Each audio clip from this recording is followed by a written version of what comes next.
long before the sound of jet engines ever roared through the sky, before Da Vinci dreamed of wings, and long before the Wright brothers took flight in 1903. There were whispers written in Sanskrit about machines that soared through the heavens. They were called Vimanas. These ancient flying chariots, described in India's oldest texts, didn't just glide. They battled, teleported, and traversed galaxies. Were they myths, religious metaphors, or did our ancestors truly possess knowledge we've yet to rediscover? The word Vimana comes from Sanskrit, vi meaning apart or away, and mana meaning measuring or traversing. In essence, that which can fly or measure the skies. In the Ramayana, the Vimana of King Ravana, called Pushpaka Vimana, is described in remarkable detail. The Pushpaka chariot that resembles the sun and belongs to my brother was brought by the powerful Ravana, that aerial and excellent chariot, going everywhere at will, that chariot resembling a bright cloud in the sky. These were not simple metaphors. They were vehicles said to be capable of vertical takeoff, long-distance travel, and flight at will. And it doesn't stop there. In the Mahabharata, Vimanas are used during battle weapons are launched.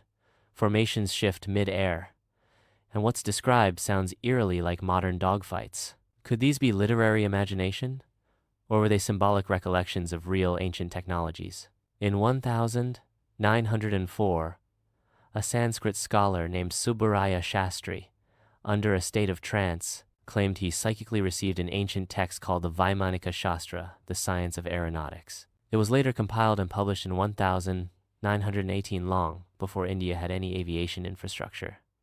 The Vaimanika Shastra is mind-bending.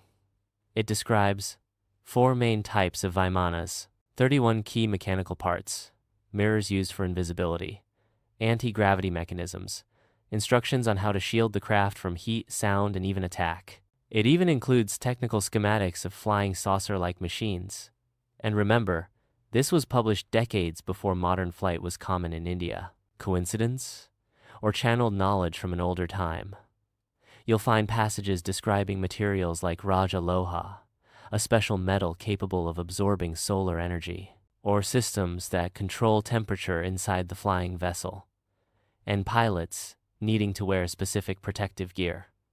In one translated section, it warns, if the pilot does not follow precise motion regulations during high-speed turns, the craft may burn due to internal pressure variation. Does this sound like religious allegory or engineering documentation?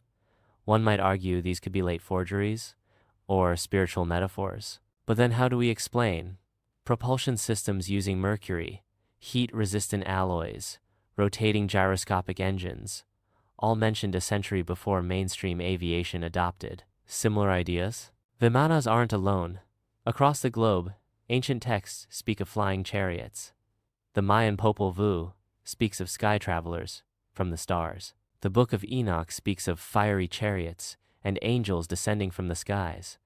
Ezekiel's wheel in the Bible, a glowing, rotating machine with eyes all around. Ancient Egypt's sun god Ra traveled in a solar bark across the heavens, through gates, into the afterlife. Cultures separated by thousands of miles, yet the themes repeat. Flying vehicles, gods descending from the sky, battles waged from above. Were they sharing a global memory, or witnessing the same technology from a long-lost civilization? In 1974, researchers at the Indian Institute of Science conducted an aeronautical study of the Vaimanika Shastra. Their conclusion: the aircraft described are poor concoctions and cannot be taken seriously. They pointed out flaws in physics, lack of realism in the engine designs, and impractical wing shapes. End of story? Not quite. Because contemporary engineers later analyzed the text using modern simulation tools and found intriguing parallels with ion propulsion, gyroscopic stability, and even magnetic levitation. Could it be that the Vaimanika Shastra wasn't meant as a practical construction manual, but a memory of something even older? Like giving cavemen a Tesla manual and expecting them to understand lithium-ion chemistry. Strange flying objects have been reported for centuries. In 2010, archaeologists uncovered cave paintings in Chhattisgarh, India, over 10,000 years old. showing humanoids with helmets and circular crafts in the sky. NASA even picked it up. And here's a chilling alignment.